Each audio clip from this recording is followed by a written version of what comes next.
మా అందరికీ నమస్కారం. నా ప్రసంగం ప్రారంభించే ముందల ఇక్కడ ఉన్న పిల్లల్ని ఒక ప్రశ్న అడగాలనుకుంటున్నా. పిల్లలందరూ రెడీనా?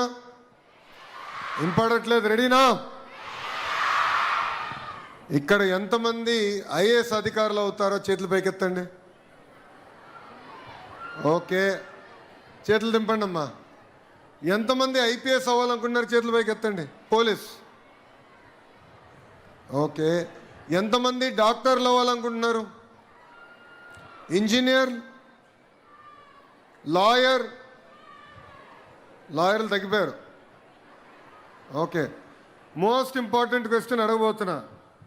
ఎంతమంది రాజకీయాల్లోకి రావాలనుకుంటున్నారు? చేతులు పైకెత్తండి. ఇప్పుడు ఎత్తుతారులే అందరూ.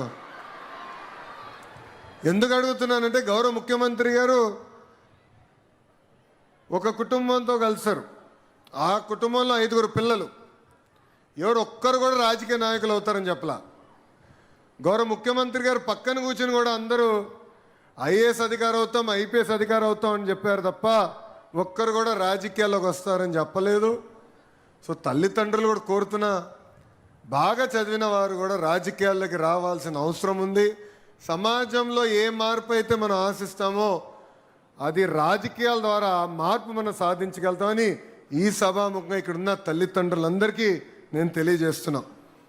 వేదికమైన గౌరవ ముఖ్యమంత్రి శ్రీ నారా చంద్రబాబు నాయుడు గారికి, గౌరవ శాసనసభ్యురాలు మిర్యాల శిరీష గారికి, అదేవిధంగా విద్యాశాఖ అధికారులకు, ఉపాధ్యాయులకు, తల్లిదండ్రులకు, విద్యార్థులందరికీ నా హృదయపూర్వక నమస్కారాలు. అందరికీ జాన్ జోర్, అందర్ సాయి మిందిరా. మన ఇంట్లో కొడుకైనా కూతురైనా మొదటిసారి పాఠశాలలకు వెళ్ళినప్పుడు ఒక పక్కన ఆనందం ఉంటుంది, ఇంకో పక్కన ఆందోళన కూడా ఉంటుంది. మనందరికీ ఒకటి ఉంటుంది, నా బిడ్డ బాగా చదవాలి, దేశానికి ప్రయోజకులుగా మారాలన్న కోరిక మనందరి గుండెల్లో ఉంటుంది. ఆ కార్యక్రమాన్ని, ఆ కళను నిజం చేసేదానికే ఈరోజు మెగా పేరెంట్ టీచర్ మీటింగ్ ప్రభుత్వం అధికారికంగా నిర్వహిస్తాం జరుగుతుంది.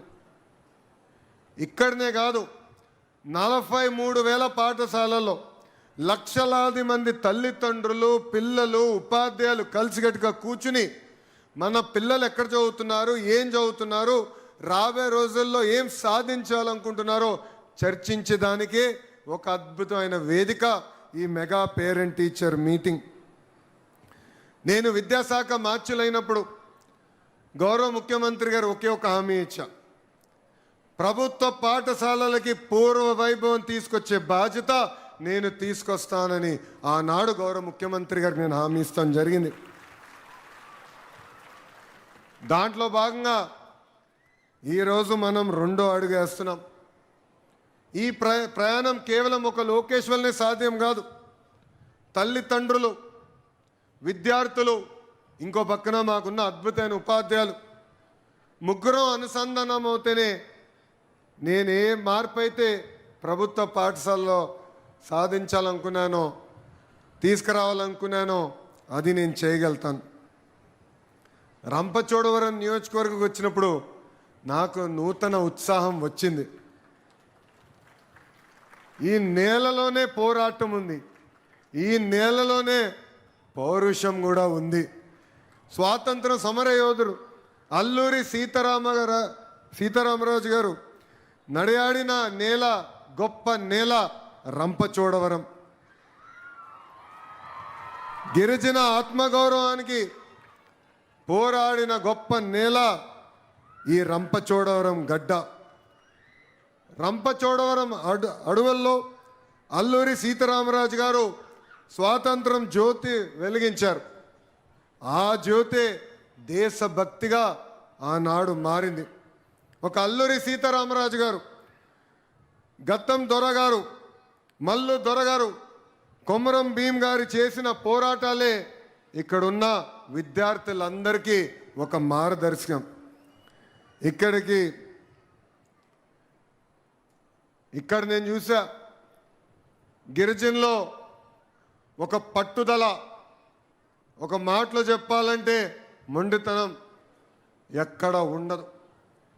కష్టాన్ని నమ్ముకున్నవారు, భూమిని నమ్ముకున్నవారు, కానీ వాళ్ళందరి లక్ష్యం ఒకటే, మనం పడిన కష్టాలు మన పిల్లలు పడకూడదు, పిల్లలు బాగా చదవాలి, ప్రయోజకులుగా మారాలి, దేశాన్ని మార్చే పరిస్థితి తీసుకురావాలన్న లక్ష్యం ఇక్కడున్న గిరిజన తల్లిదండ్రులందరిలో ఉంది. ఇక్కడున్న పిల్లలందరినీ ఒక చిన్న ప్రశ్న అడగాలనుకుంటున్నా. రెడీనా? దేవుడిని ఎంతమంది చూశారు?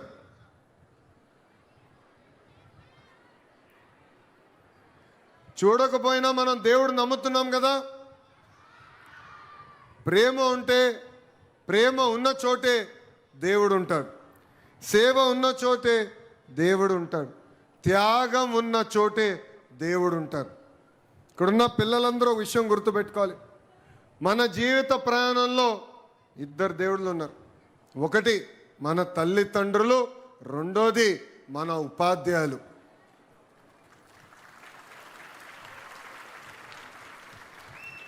ఈరోజు తల్లికి వందన కార్యక్రమం కేవలం ఒక సంక్షేమ కార్యక్రమం మాత్రమే కాదు. ఈ కార్యక్రమం ద్వారా తల్లిని గౌరవించాలి, ఉపాధ్యాయుల్ని గౌరవించాలి, వాళ్ళ దగ్గర నుంచి మనం చాలా నేర్చుకోవాలి. వీళ్ళందరినీ అనుసంధానం చేసేదానికే ఈ కార్యక్రమం మనం చేశాం. అందుకే తల్లిల ఆశీస్సులు ఎప్పుడు మనకు ఉండాలి, గురువుల ఆశీస్సులు ఉంటే భవిష్యత్తు కూడా చాలా బాగుంటుందని ఈ సభాముఖంగా పిల్లలందరికీ తెలియజేస్తున్నాం. ఇక్కడ మనందరూ తెలుసు, డాక్టర్ ఏపీజే అబ్దుల్ కలాం గారు రాష్ట్రపతిగా దేశాన్ని ముందలు తీసుకెళ్ళిన గొప్ప వ్యక్తి. ఆయన ఒక సాధారణ కుటుంబంలో జన్మించిన వ్యక్తి. కానీ ఆయన ప్రభుత్వ పాఠశాలలో చదివినప్పుడు ఆయన గురువు సుబ్రహ్మణ్య అయ్యర్ గారు పక్షులు ఎలా ఎగురుతాయని కేవలం క్లాస్ రూమ్లో చెప్తమే కాదు, సముద్రం దగ్గరికి వెళ్ళి ఆయన చూపించారు. అది చూసిన అబ్దుల్ కలాం గారు నేను ఒక ఏరోస్పేస్ ఇంజనీర్ అవ్వాలనే ఆలోచన ఆ రోజు ఆయన మనసులో పడింది.